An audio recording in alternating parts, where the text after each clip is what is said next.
तो यहाँ पर हमारे पास 21 जनवरी शिफ्ट 2 से एक क्वांटिटेटिव एनालिसिस पर बेस्ड काफ़ी सिंपल प्रॉब्लम है, जिसमें हमें दिया गया है कि एक 1 ग्राम ऑफ कंपाउंड एक्स हमने लिया है एज रिएक्टेंट, और उसने 1.79 ग्राम ऑफ मैग्नीशियम पायरोफॉस्फेट दिया है एज ए प्रोडक्ट।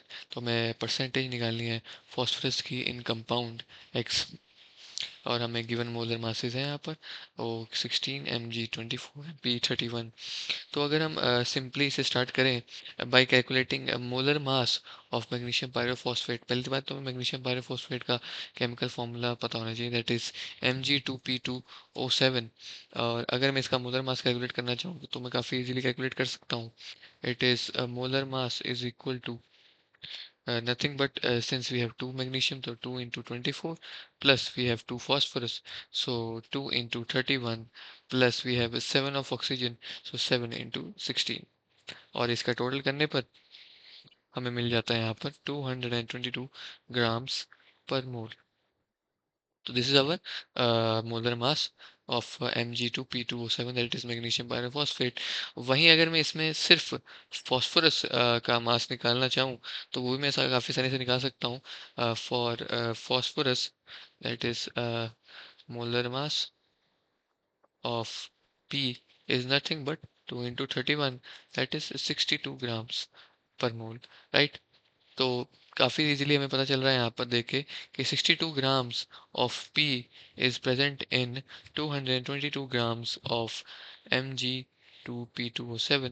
बट हमें यहाँ पर गिवन मास ऑफ Mg2p2O7 है 1.79 ग्राम्स। तो हम 1.79 ग्राम्स ऑफ Mg2p2O7 में P कितना होगा वो निकालना चाहते हैं। तो वो काफ़ी इजीली इस फॉर्मूले से निकल जाएगा।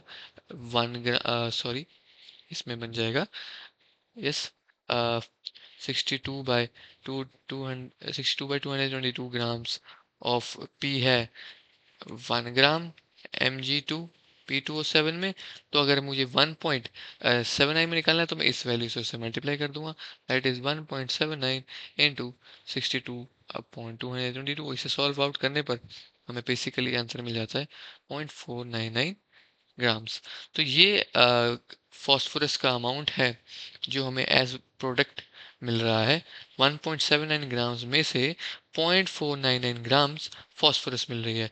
और हमें law of conservation of mass पता है कि जितना हमने रिएक्टेंट में उसके according mass of phosphorus in reactant is equal to mass of phosphorus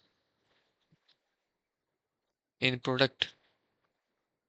तो इससे हमें ये पता चलता है कि 1 ग्राम में से भी 0.499 ग्राम्स फॉस्फोरस ही है। तो हमारी रेशियो बन जाती है 0.499 of our compound X is, that is 1 gram in mass is phosphorus. तो 0.4499 out of 1 gram is phosphorus. ये हमारी रेशियो मिल गई, और इसको मैं परसेंटेज में निकालना चाहूँ तो इंटू 100 कर देता हूँ। तो मुझे परसेंटेज ऑफ पी यानी फॉस्फोरस इन रिएक्टेंट यहाँ से मिल जाएगी, क्योंकि मुझे रिएक्टेंट में फॉस्फोरस का अमाउंट पता है, मुझे रिएक्टेंट टोटल रिएक्टेंट का मास पता है, और मैं इसको मल्टीप्लाई करके अगर निकालूँ तो it comes out to be 49.99% approximately, जो हो जाता है 50%। ठीक है, तो इससे हमारी ऑप्शन 4 करेक्ट हो जाती है।